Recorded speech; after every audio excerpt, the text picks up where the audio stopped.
Assalamu alaikum everyone. This is Asif Kamal, your English teacher. I hope my voice will find you in best of health and wealth.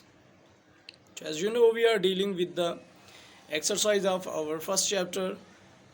So here we are with another video lecture. So without wasting our time, let's start our today's lecture. All of you are supposed to keep your books with you. First of all, look at the question number 2, page number 17. Fill in the blanks in the following sentences with suitable compound words. जैसे कि compound words को हम already discuss कर चुके हैं in our previous lecture. Compound words क्या होते हैं कि ये दो वर्ड्स को मिलाकर बनाया जाता है कंपाउंड वर्ड. कभी कभार हम क्या करते हैं, we add prefixes and suffixes, इनके साबका लाहिका जिसे आप लोग कहते हैं, तो ये ऐड करके हम एक न्यू वर्ड बनाते हैं. तो इनको ऐड करके भी कंपाउंड वर्ड को बनाया जाता है. The first part of the compound word has been given in brackets. ये कुछ वर्ड्स हमें जो कहें ब्रैकेट्स के अंदर दिए जाएंगे. अब इनको हमने क्या करना है, कंपाउंड वर्ड्स के ज़रिए ब्लैंक्स को फिल करना है.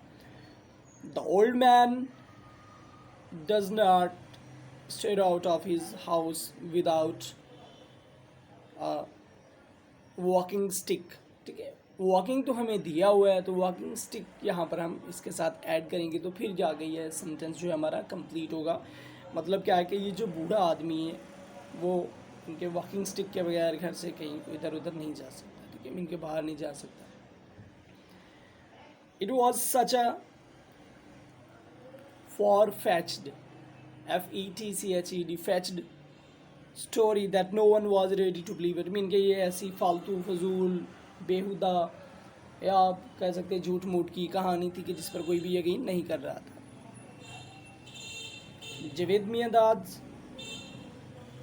record-breaking partnership with Wasim Akram won both of them a place in cricket history. तो ये ओनली एक वर्ड दिया हुआ है, इसके साथ record breaking यूज होगा. ठीक है. The 7-day trip made all of us feel very homesick. मतलब कि घर की याद आ गई. ऐसा लगा कि 7 दिन का जो ट्रिप था इससे हम लोग सारे इतने ज़्यादा बेजार हो गए, थक गए कि हम लोगों ने बस घर की याद आने लगी, दोबारा से घर की तरफ लौटने का दिल किया. Evelyn could lip read so well that people could not make out of that she was deaf. मतलब वो क्या कर सकती है कि वो जो लिप्स होते हैं इनके होंठ पढ़ लेना, इंसान कैसे जैसे कि बात करने से पहले भी, क्योंकि वो डेफ है, शी इज़ डेफ, तो वो इस तरह कि वो बस खाली वो जो लिप्स मूवमेंट होती है उनको रीड आउट कर लेती है. Match the following hyphen adjectives with their meanings. अब नीचे ये क्वेश्चन नंबर 3 है, स्टेटमेंट नंबर 3 जो हमें दी गई है. अब क्या करना है, match the following hyphen adjectives. ये जो एडजेक्टिव ऑलरेडी हमें दिए हुए एक साइड पर ए और बी दो बॉक्स दिए गए हैं, तो इसमें हमने क्या करना है, ये जो हाइफन एडजेक्टिव्स हैं इनको इनके मीनिंग्स के साथ हमने क्या करना है, मैच करना है. Look at the first one, level headed, calm and sensible, मतलब कि बिल्कुल पुरसकून. Half hearted, not really interested. Tight lipped, unwilling to give information. Broken hearted, crushed by grief. And tight fist, stingy. तो ये इनके simple से आगे meanings है जो इनके साथ हमने इनको मैच करना है. नेक्स्ट पार्ट है हमारे पास कोलोकेशन. तो कोलोकेशंस क्या होती है, एक्ट और रिजल्ट ऑफ अरेंजिंग वर्ड्स. तो वर्ड्स को अरेंज किया जाता है. ठीक है. Look at the following words. ये कुछ हमें वर्ड्स दिए गए, enormous, large, Rumi, massive, towering, immense, exorbitant, vast and huge. So almost in सब के मीनिंग एक ही है.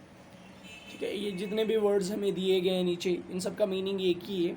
तो क्या मीनिंग होगा इसका, लार्जनेस को शो कर रहे हैं ये, कि किसी चीज़ का बहुत वास्ट होना, ह्यूज होना, ठीक है, लार्ज होना, इसको ये जाहिर कर रहे हैं। ये एक स्टेटमेंट भी हमें दी गई है, they are all adjectives that refer to the largeness in different ways, however they cannot be used interchangeably. For example, we could describe a crowd as an enormous crowd or a huge crowd, but we don't say a towering crowd or an exorbitant crowd. ये देखिए, ये कुछ words हैं, इनकी colocation क्या होगी, कि इनकी प्लेसमेंट कैसे होगी, कौन सा वर्ड किसके साथ प्लेस होगा, किसको हम किस वर्ड को किसके साथ यूज़ करेंगे, तो ये कोलोकेशन हमें बताता है। Similarly, as large as a pumpkin can not be change to an enormous as a pumpkin. तो ये देखिए कि किस तरह नीचे एग्जाम्पल्स में भी हमें समझा रहा है कि कौन सा वर्ड किसके साथ यूज़ होना है। कि देखिए, क्राउड जो है, अगर एक वर्ड लिया जाए तो इसको अनॉर्मस क्राउड तो कहा जा सकता है, ह्यूज क्राउड तो कहा जा सकता है, ठीक है, लेकिन हम इसको टॉवरिंग क्राउड नहीं कह सकते और ना कि एग्जॉर्बिटेंट क्राउड कह सकते हैं। फिर आगे एक और एग्जांपल देते हैं कि लार्ज पम्पकिन तो हो सकता है, लेकिन इसको अनॉर्मस पम्पकिन नहीं कहा जा सकता। तो ये कोलोकेशन होती है कि एक वर्ड दूसरे वर्ड, किस वर्ड के साथ स्टैंड करता है, किस वर्ड के साथ प्लेस किया जा सकता है। अब नीचे हमें उसने कुछ स्टेटमेंट्स दिए, लाइक ब्लैंक्स की सूरत में। Given below are some nouns, कुछ नाउन्स दिए हैं उसने। In front of each place the adjective और adjectives from the above list that can best be used to describe them. तो ये जो ऊपर वाली लिस्ट हमें दी हुई है, इन्हीं में से हमने यहाँ पर यूज़ करने हैं। The first one has been done as an example, immense player, तो ऑलरेडी ये कर दिया गया। उसके बाद एनॉर्मस हाइट, ये दूसरा भी चले आप लोगों के लिए कर दिया। थर्ड वन लार्ज हाउस, ठीक है, अब ये भी कर सकते हैं, ये ऊपर वर्ड दिया हुआ है।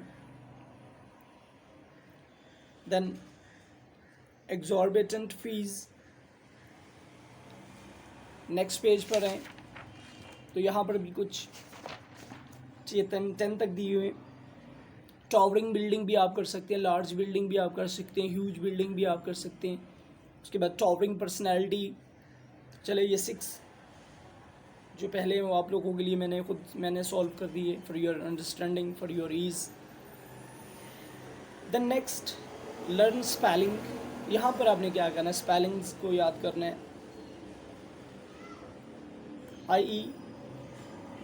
IEOREI, तो ये कुछ वर्ड्स हमें दिए गए जिनमें से ये कुछ स्पेलिंग मिसिंग है, तो यहाँ पर हमने करेक्ट और जो एग्जैक्ट स्पेलिंग होंगे यहाँ पर वो हमने पुट करने हैं।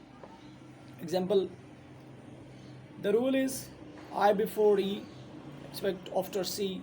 Example, pieces, achieve and ceiling. This rules applies only when the EI or IE sounds like E, as in meat. For sounds other than E, the spelling is usually EI. Examples being beach and height. ये कुछ examples भी नीचे हमें दी गई है कि किस तरह हमने इसके अंदर EI और IE को पुट करना है। तो फर्स्ट वर्ड देखिए कि कंसीव होगा, CIEV कंसीव। नीस, NIECE नीस। बिलीव और ये रेन।